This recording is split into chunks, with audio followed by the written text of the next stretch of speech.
Ils formaient autrefois un duo inséparable à la télévision. Aujourd'hui, l'un est enterré et l'autre s'effondre dans une salle d'audience.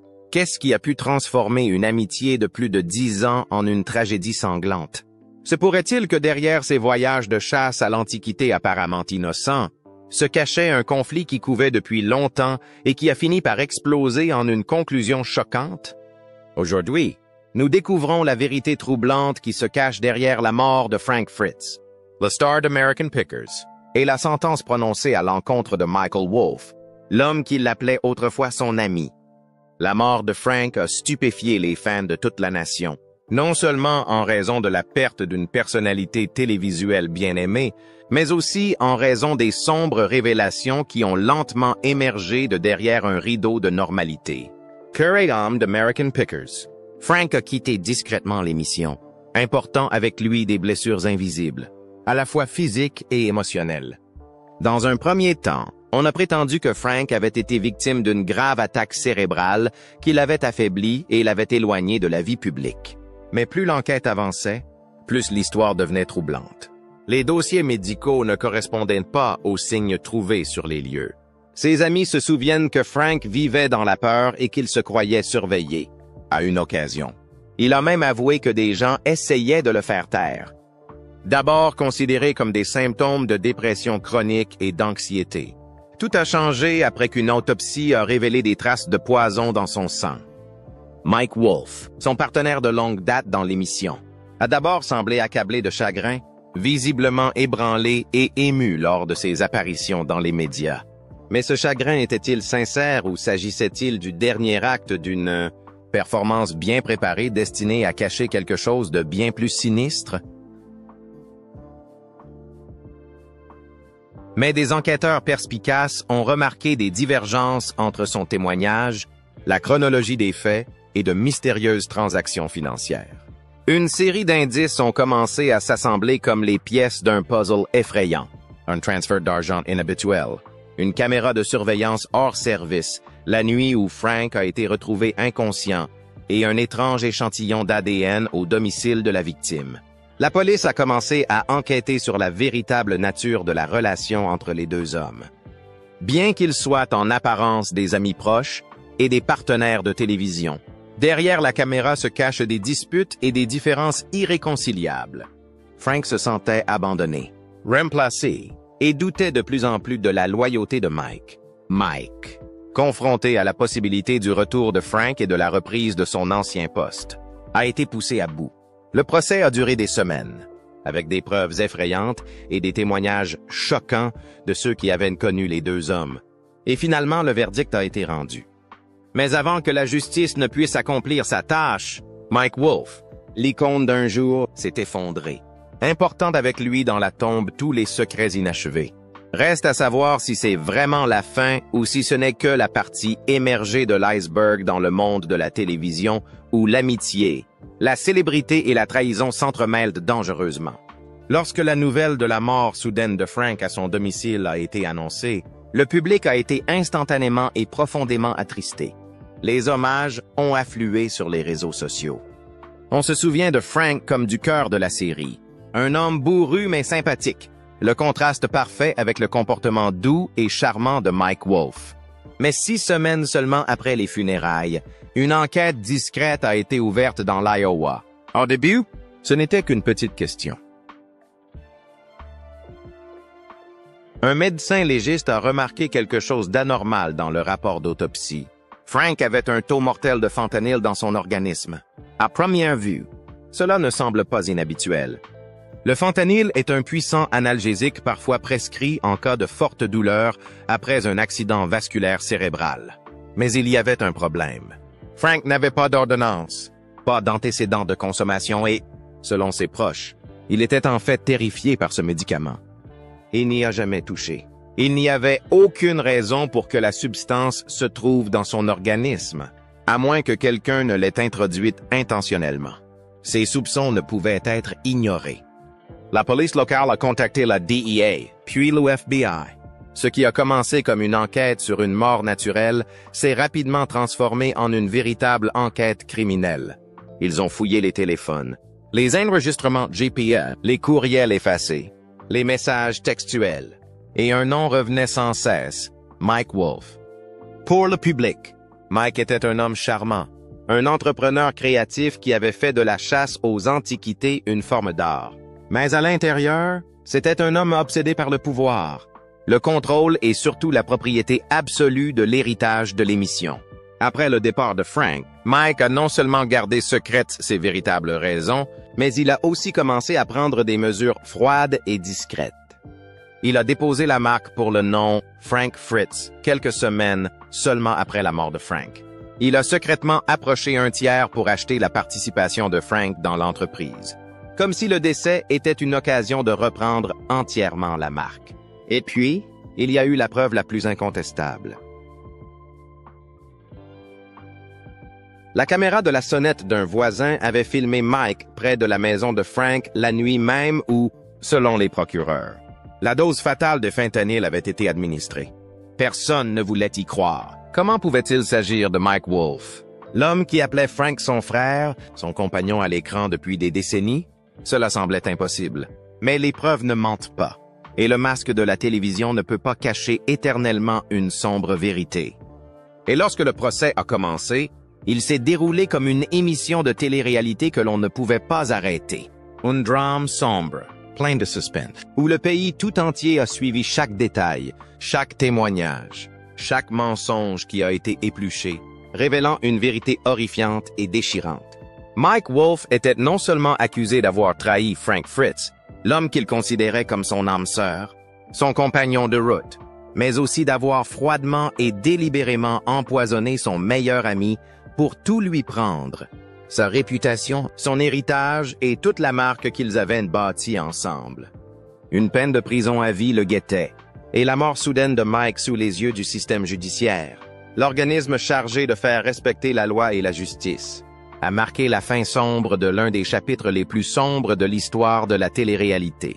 Mais l'histoire ne s'est pas arrêtée là, car avant le procès, avant la mort, il y avait une amitié, un partenariat forgé au fil du temps, au cours de voyages poussiéreux entre des entrepôts en décomposition et des garages en toile d'araignée. Qu'est-ce qui a brisé ce lien apparemment inséparable?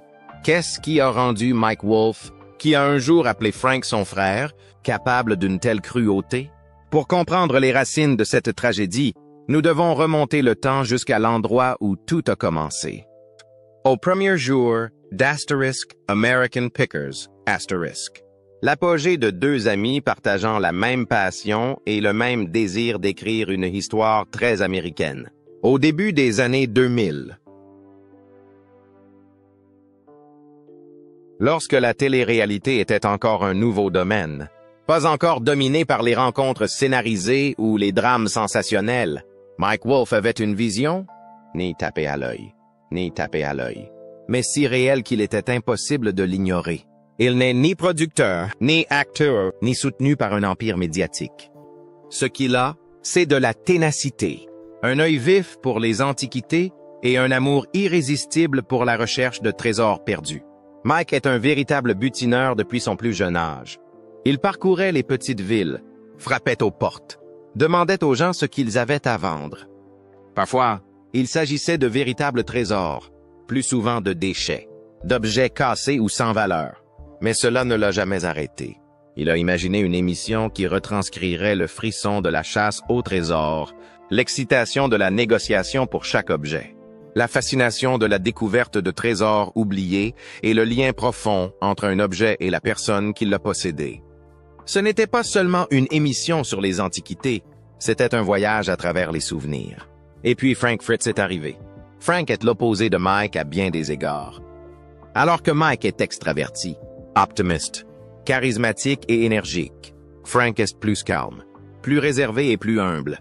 C'est un technicien passionné par les jouets anciens, les vieux bidons d'huile et les panneaux d'affichage usés par le temps. Il ne s'intéresse pas à l'aspect extérieur tape à l'œil, mais aux détails méticuleux, où se cache souvent la véritable valeur d'un objet. Les deux hommes se connaissaient depuis le lycée, mais leur vie d'adulte leur a fait prendre des chemins différents. Mike a poursuivi une carrière de cueilleur à plein temps, voyageant à travers les États-Unis, tandis que Frank a passé des années comme pompier et inspecteur de sécurité avant de décider de s'immerger totalement dans le monde des antiquités. Lorsque Mike a commencé à chercher un partenaire de confiance pour l'aider à réaliser son rêve, Frank était le choix idéal. Non pas parce qu'ils étaient similaires, mais parce qu'ils se complétaient parfaitement. En 2009, après des années de persévérance, Mike Wolfe a finalement reçu le feu vert de la chaîne History Channel. C'est ainsi qu'est né American Pickers, une émission apparemment simple.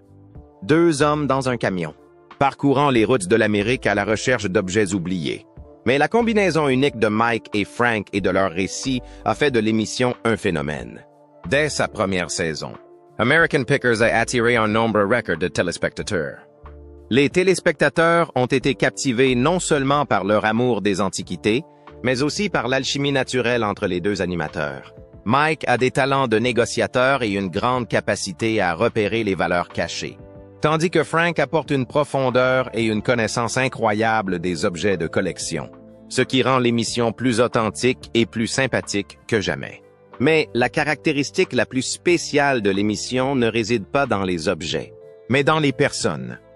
Chaque épisode est un voyage émotionnel, au cours duquel les téléspectateurs rencontrent des personnes âgées qui chérissent encore de vieux souvenirs, des couples qui parlent fièrement de leurs objets de famille, et des collectionneurs excentriques qui ouvrent joyeusement la porte de leur propre monde, où les souvenirs sont conservés dans chaque recoin des entrepôts et des garages poussiéreux. Il y a des rires, des larmes et des souvenirs qui ressurgissent après des décennies. American Pickers ne se moque jamais de ces personnes. Au contraire, l'émission leur voue un profond respect, et c'est ce qui est devenu une marque indéniable, touchant le cœur de millions de téléspectateurs au fil des ans. Au fur et à mesure qu'American Pickers gagnait en popularité, la réputation des personnes à l'origine de l'émission explosait. Mike Wolfe et Frank Fritz sont rapidement devenus des noms familiers, apparaissant partout, lors d'événements plus ou moins importants, pour signer des autographes. Leur popularité a transformé les magasins d'archéologie de Mike dans l'Iowa et à Nashville en destination de pèlerinage pour les fans de l'émission. Mais comme c'est souvent le cas dans le monde prestigieux de la télé-réalité, le succès a un prix. Le partenariat apparemment indéfectible entre Mike et Frank a commencé à changer à mesure que la célébrité ouvrait de nouvelles portes, mais créait aussi des fossés difficiles à combler. Mike Wolfe devient progressivement le visage principal de la marque. Il s'est senti plus à l'aise devant de la caméra, a multiplié les interviews, a développé ses activités commerciales et a approfondi sa marque personnelle. En coulisses, Mike a pris les choses en main. Il est devenu producteur exécutif, a supervisé tous les contrats de marque, a été le fer de lance des contrats et a contrôlé une grande partie du contenu de l'émission. Peu à peu, la frontière entre partenaire et patron s'est estompée. Si Frank est toujours présenté comme un partenaire égal à la télévision, derrière la caméra, les choses ne sont plus équilibrées.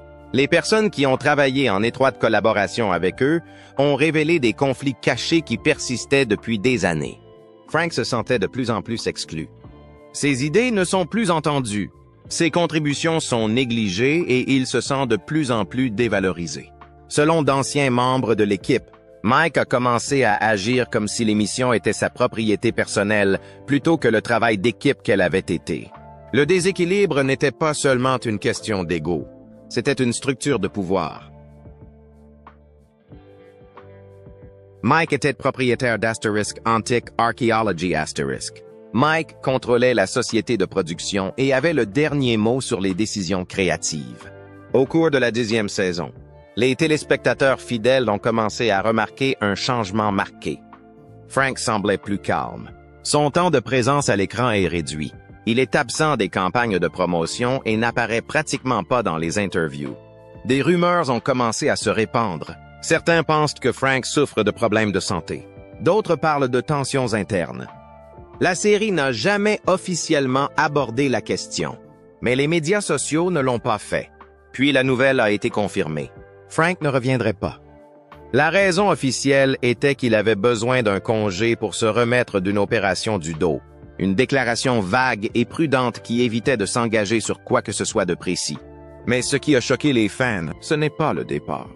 Mais la réaction de Mike, alors que beaucoup s'attendaient à un hommage sincère à leur compagnon de plus d'une décennie, ils n'ont eu droit qu'à un bref message sur Instagram. Unfroid, undistant, tout ce qu'il y a de mieux. Comme si Frank n'était qu'un autre rouage remplaçable d'une machine en marche. Et c'est ainsi que le spectacle a continué. Sans Frank, un nouveau co-animateur a été introduit.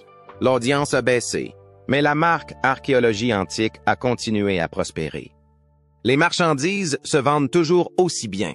Mike Wolf continue à donner des interviews, comme si rien n'avait changé. Pendant ce temps, Frank Fritz a disparu de la scène publique.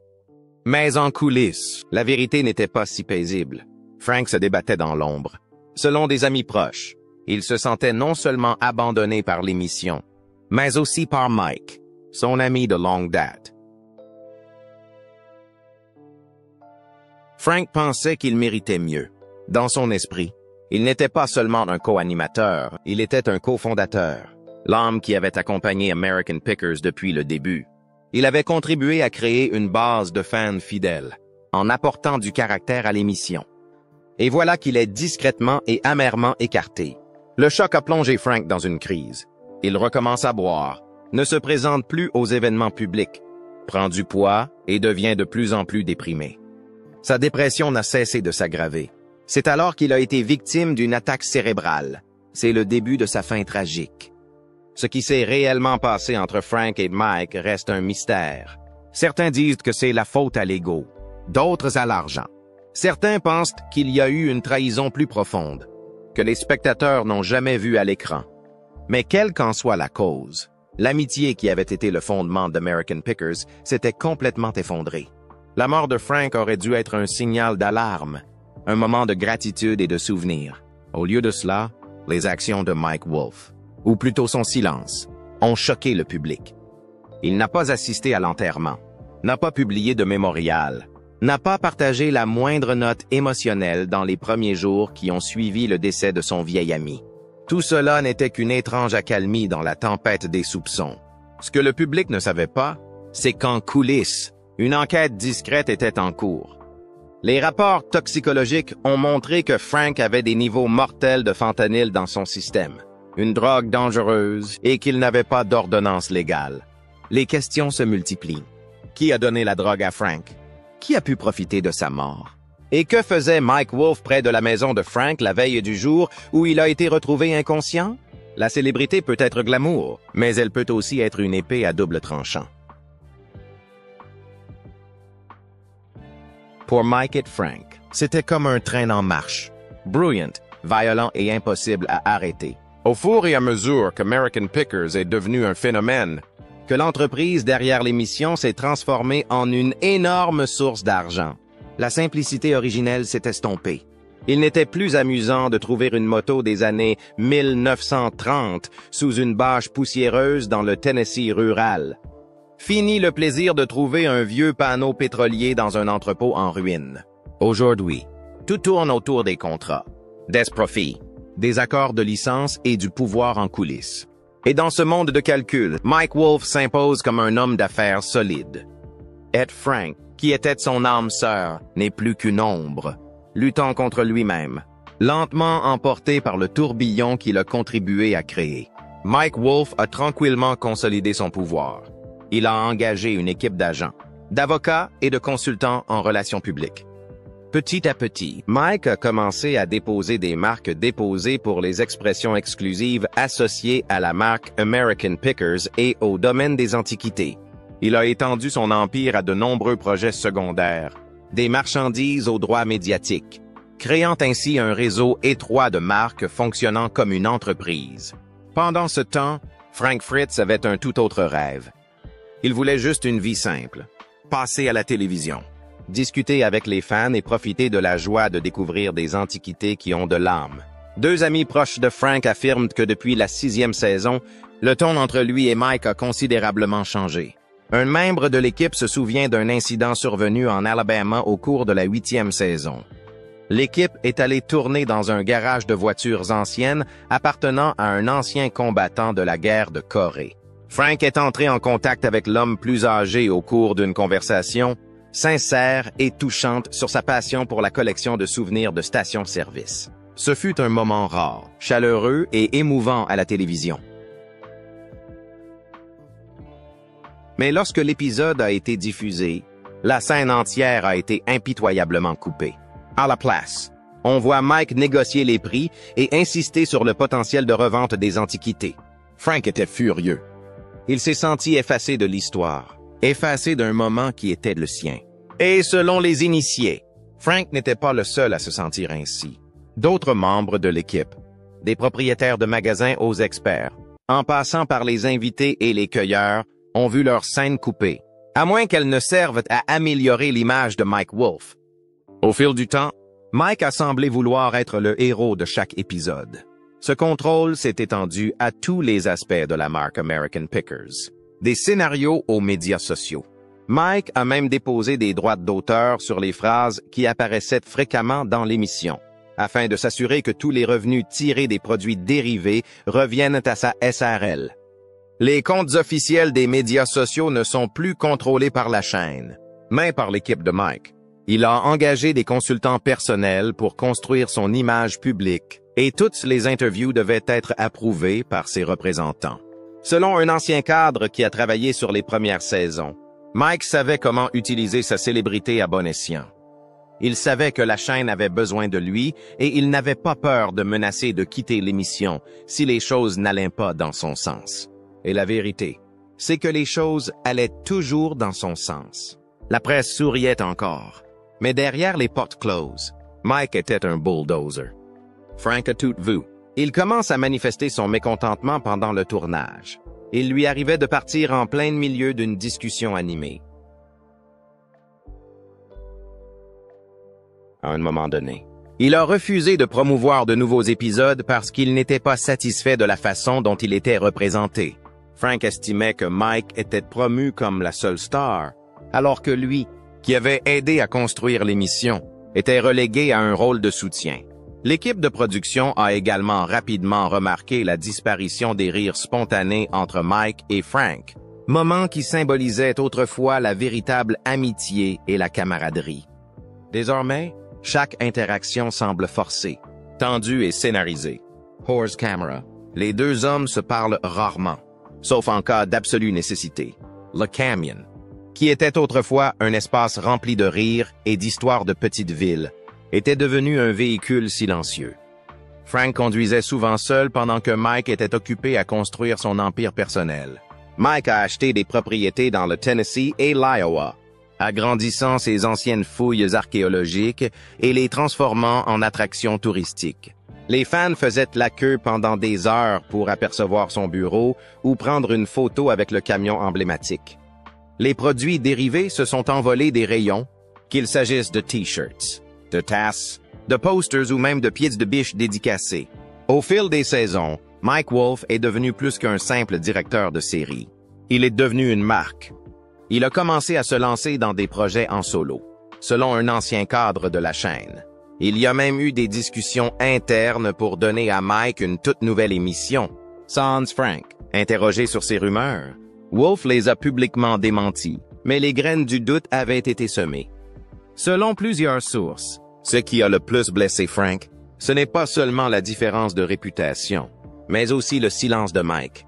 La façon dont Mike prenait discrètement des décisions sans lui, modifiait des scénarios sans son approbation, organisait des réunions sans prévenir. Tout cela faisait que Frank se sentait de plus en plus invisible. Il avait le sentiment déchirant que sa voix ne comptait plus. L'émission avait été une vision commune, mais il n'y avait plus qu'une seule personne à la barre. Viennent ensuite les problèmes de santé. Des années de voyages incessants et un mode de vie malsain ont eu raison de la santé physique de Frank. Il a développé la maladie de Crohn, une maladie inflammatoire chronique de l'intestin qui l'empêchait de se déplacer. Il a également commencé à souffrir de graves douleurs dorsales qui ont nécessité une intervention chirurgicale. Lorsque Frank s'est retiré du tournage, tout le monde a pensé que c'était temporaire. Il devait se rétablir et revenir, mais cela ne s'est jamais produit. La déclaration officielle de la chaîne indiquait simplement que Frank prenait un congé de maladie. Les fans lui ont envoyé des milliers de vœux, et des rumeurs de retour ont surgi toutes les semaines. Mais le silence demeure. En coulisses, Frank n'a pas reçu un seul appel. Son nom était rarement mentionné lors des réunions. Lorsqu'il s'adressait aux producteurs, il recevait des réponses vagues et évasives. Un jour, la décision a été prise. Il n'était plus là. Le nom de Frank a disparu du matériel promotionnel. Son visage a été remplacé par un nouveau compagnon. L'émission a continué, et il s'est retrouvé avec les ruines d'une amitié autrefois inséparable. Des mois plus tard, Frank a rompu le silence lors d'une interview pleine d'émotions. Il a avoué que Mike et lui ne s'étaient pas parlé depuis 2 ans, que pendant sa convalescence, ce qui lui faisait le plus mal n'était pas la douleur physique. C'était de l'indifférence froide de son ancien meilleur ami. « Je n'ai pas quitté l'émission », dit-il. « Ils m'ont quitté. » Cette déclaration, simple mais douloureuse, a fait l'effet d'une onde de choc dans la communauté des fans. Comment un duo autrefois inséparable, 2 hommes qui avaient porté American Pickers dans le cœur du public pendant plus d'une décennie, ont-ils pu se séparer d'une manière aussi froide? Et pourquoi Mike Wolfe n'a-t-il jamais parlé publiquement du départ mystérieux de Frank Fritz? Après avoir quitté l'émission, l'état de santé de Frank s'est aggravé. Il est tombé dans une profonde dépression, se sentant trahi et oublié par ceux qu'il appelait autrefois ses amis. Il s'est progressivement isolé, n'a plus répondu aux messages et ne sortait plus que rarement de chez lui. Son poids fluctuait, sa santé se détériorait et, soudain, il a été victime d'un accident vasculaire cérébral. Frank a été retrouvé inconscient dans sa maison de Davenport, dans l'Iowa, par un voisin qui ne l'avait pas vu depuis plusieurs jours. Il a été transporté directement aux soins intensifs et se trouvait dans un état critique. Au début, on a cru qu'il s'agissait d'une triste tragédie, d'un homme d'âge moyen épuisé par des années de lutte contre la maladie, le stress et la solitude. Mais la vérité a commencé à émerger. Le rapport toxicologique initial de l'hôpital a révélé un détail choquant.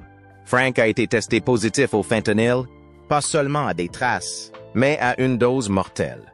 Cette drogue peut arrêter la respiration d'une personne, paralyser son système nerveux et la tuer en quelques minutes. Mais Frank n'a jamais été connu pour consommer des drogues de rue. Il a vécu dans l'isolement pendant sa convalescence, loin de l'attention du public. Comment le fentanyl s'est-il retrouvé dans son organisme? Cette question est restée sans réponse jusqu'à la mort de Frank. C'est alors que le bureau du médecin légiste s'est ouvert. Une autopsie complète a été pratiquée. Des échantillons de tissu, des analyses de sang et des rapports toxicologiques ont été réanalysés. Rien n'a été négligé. La conclusion finale est assourdissante. Frank avait été exposé à une forme synthétique de fentanyl 40 fois plus puissante que l'héroïne. Elle n'a pas été prescrite, n'était disponible sur aucune ordonnance et n'a certainement pas été auto-administrée. Il a été injecté dans son corps, insistant la famille et les amis de Frank. Il a toujours eu peur des aiguilles. Même un vaccin contre la grippe le rendait nerveux. Il ne prenait des médicaments qu'en cas d'absolue nécessité et ne touchait jamais à quoi que ce soit qui ait été injecté directement. L'idée que Frank se soit volontairement injecté une dose mortelle d'opium était donc inacceptable pour ceux qui l'aimaient. Puis vint le détail qui fait froid dans le dos. Une petite piqûre dans le haut de la cuisse de Frank, presque invisible, visible uniquement lorsqu'on lui enlève ses vêtements. Dès lors, il ne s'agit plus d'un accident. Il s'agissait d'un meurtre. Après une fouille minutieuse du domicile de Frank, Mike Wolfe est arrêté discrètement, loin des médias. Il est accusé de meurtre au premier degré et de tentative de falsification de preuves. Le visage autrefois aimé de toute l'Amérique semble aujourd'hui fatigué et usé.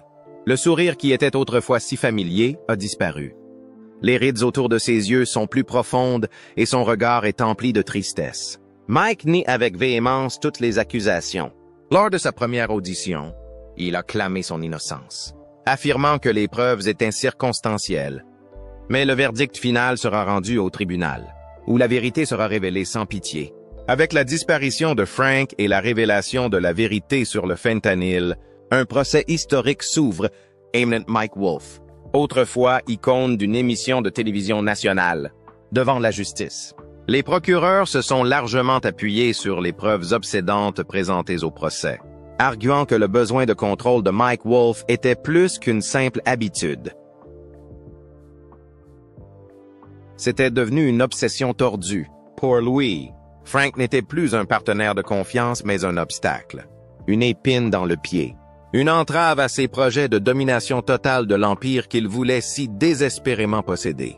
Un psychologue clinicien, témoin cité par l'accusation, a analysé en détail le comportement de Wolf sur la base de témoignages, d'entretiens et d'enregistrements.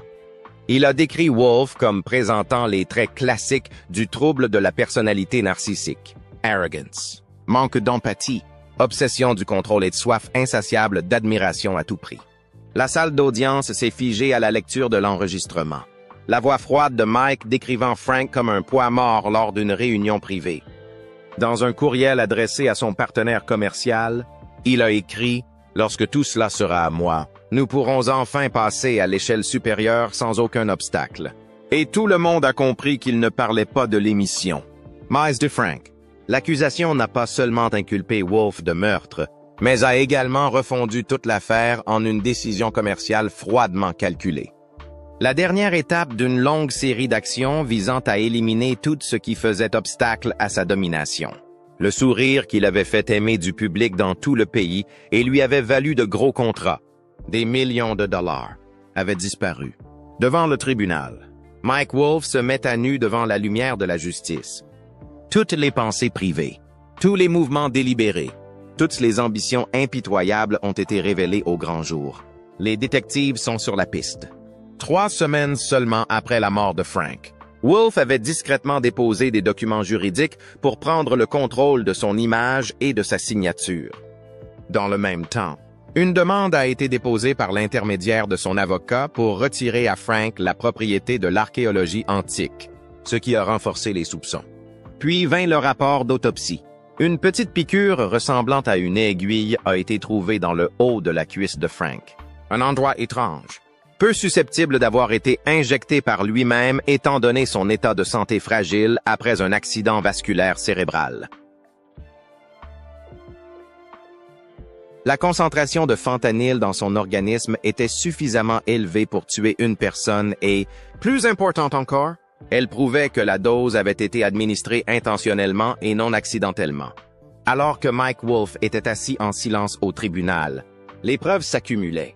Vidéo du camion, enregistrements numériques, témoignages, motivations financières, conclusions du médecin légiste et, surtout, son propre silence. Pas de réfutation, pas d'émotion, pas de colère, juste un long silence depuis la mort de Frank. Les chefs d'accusation ont été annoncés. Meurtre au 1er degré. 2 chefs d'accusation pour entrave à la justice et un chef d'accusation pour utilisation non autorisée de l'identité numérique d'une personne décédée. Mike Wolf a été placé en détention sans caution par l'intermédiaire de son avocat. Mike a publié la première déclaration. Ces allégations sont complètement fausses. M. Wolf aimait Frank comme un frère et est profondément attristé par sa mort. Il coopère pleinement à l'enquête. Nous sommes convaincus que la vérité triomphera lorsque toute la lumière sera faite sur cette affaire. Lors du procès, le jury a appris qu'au cours de la dernière année précédant la mort de Frank, Mike Wolf avait entamé des démarches stratégiques pour prendre le contrôle total de la marque American Pickers. Il avait discrètement restructuré ses entités commerciales, renégocié son contrat avec History Channel pour retirer Frank de l'émission et demander le contrôle prioritaire des recettes et de la distribution au cas où Frank ne serait plus impliqué. L'équipe juridique de M. Wolf a fait valoir qu'il s'agissait de décisions commerciales raisonnables, prises après que M. Frank a eu des problèmes de santé et a quitté l'émission. Cependant, un courriel daté de 6 semaines avant l'attaque cérébrale de Frank dépeint une image différente. Dans une lettre à ses partenaires, Wolf écrit qu'une fois ce fardeau résolu, ils pourront clairement se développer sans délai et sans regarder en arrière. Un autre courriel présenté au tribunal révèle des projets de lancement d'une nouvelle marque indépendante appelée Mike Wolf, avec une date de lancement fixée 3 semaines seulement après la mort de Frank. Ces détails n'ont laissé aucun doute au jury quant aux véritables motivations des actions de Wolf. Les données de localisation ont également montré que la camionnette Mercedes Sprinter noire personnalisée de Wolf se trouvait près du domicile de Frank à partir de 1h36 du matin. À 1h46 du matin. Le jour de l'incident. Selon l'accusation, c'est en 10 minutes à peine que Wolf a injecté à Frank une dose mortelle de drogue. Les enjeux émotionnels se sont accrus lorsque l'accusation a appelé la sœur de Frank, Mary Ann Fritz, à la barre. D'une voix douce mais ferme, elle a décrit comment Frank avait été dévasté après avoir été écarté de l'émission. Non seulement sa santé physique avait décliné, mais sa santé mentale était également en crise. Il lui a souvent dit que Mike s'en fichait, que son compagnon de longue date voulait simplement qu'il sorte de sa vie. Le choc suivant est survenu lorsque la défense a présenté une lettre manuscrite trouvée sur le bureau de Frank. Dans cette lettre, Frank exprimait sa crainte que Mike s'en prenne à lui et que, si quelque chose arrivait, ce ne serait pas un accident. Mais c'est la déposition du témoin suivant qui a réellement réduit la salle d'audience au silence. Elaine Temple, la voisine de Frank, est venue à la barre, l'air tendu. Elle a déclaré qu'elle n'avait pas pu dormir la nuit de l'incident. En regardant par la fenêtre, elle a vu un camion qu'elle a reconnu dans une émission de télévision. Un homme est sorti et a marché tranquillement jusqu'à la porte latérale de la maison de Frank. Il n'a pas frappé. Il est resté là un moment, puis il a marché jusqu'à l'arrière de la maison. Lorsqu'on lui a montré une photo de la séance d'identification, Elaine a pointé du doigt Mike Wolf. Elle a dit qu'elle pensait que c'était lui, bien qu'elle n'en soit pas certaine. L'homme se déplace avec la même posture et le même comportement qu'elle a vu à plusieurs reprises à l'écran. La défense a tenté de discréditer le témoignage d'Elaine en mettant en doute les conditions d'éclairage cette nuit-là et la fiabilité de ses souvenirs. Mais le mal était fait. Les pièces du puzzle s'assemblent peu à peu pour brosser un tableau sombre et effrayant. Le moment le plus émouvant pour la défense a été celui où Mike Wolf s'est présenté à la barre. Son avocat a reconnu qu'il s'agissait d'une décision risquée, mais Mike était déterminé à la prendre. Il s'est lentement dirigé vers la barre des témoins, n'étant plus l'animateur de télévision sûr de lui que l'Amérique avait connu. Sa voix a d'abord vacillé, mais il a retrouvé son calme. « Nous étions comme des frères, » dit Mike. « Nous avons construit quelque chose de spécial ensemble. Mais les choses se sont compliquées. La célébrité change les gens. L'argent fausse les relations. Je n'ai peut-être pas bien géré la situation, mais je n'ai jamais voulu blesser Frank.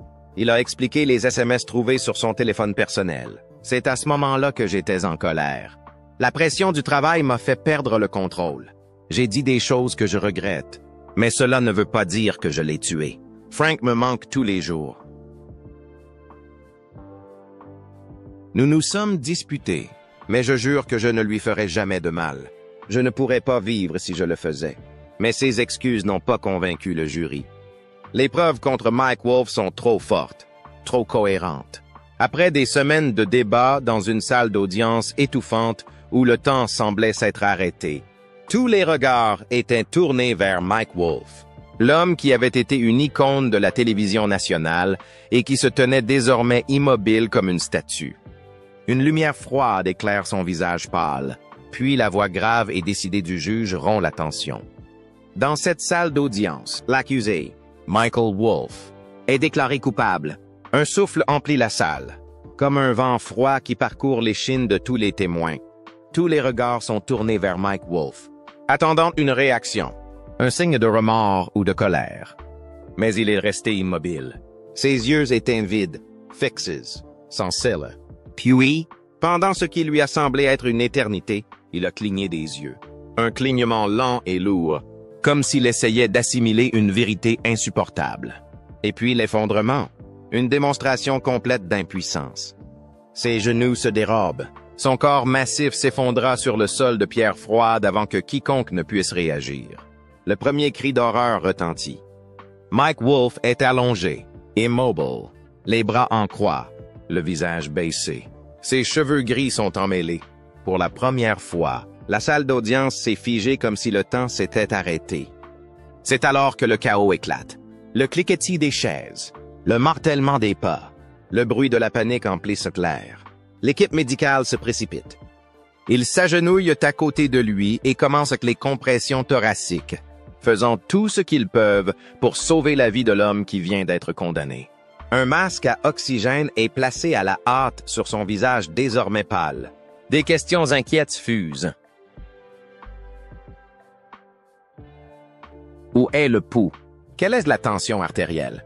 Appelez une ambulance. Mais au milieu du chaos, une cruelle vérité émerge lentement. L'homme qui avait été une icône de la découverte et de la résurrection de trésors oubliés, l'homme qui avait construit un empire télévisuel à partir de vieilleries, n'était plus qu'une relique tragique, un témoignage vivant de la chute causée par la cupidité et l'impitoyabilité. Mike Wolfe est mort au tribunal au moment même où le verdict a été annoncé. La nouvelle de sa mort soudaine et dramatique s'est répandue à une vitesse fulgurante.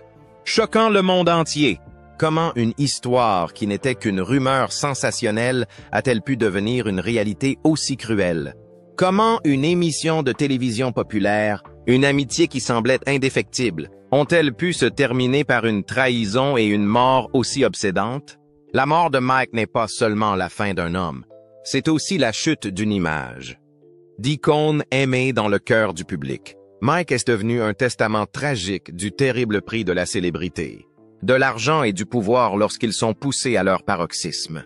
L'affaire Frank Fritz a été comme un coup de poing porté à la confiance du public mondial, alors que l'auteur de l'infraction n'était pas un étranger, mais le meilleur ami de la victime, une personne qui s'était accompagnée et s'était appelée frère.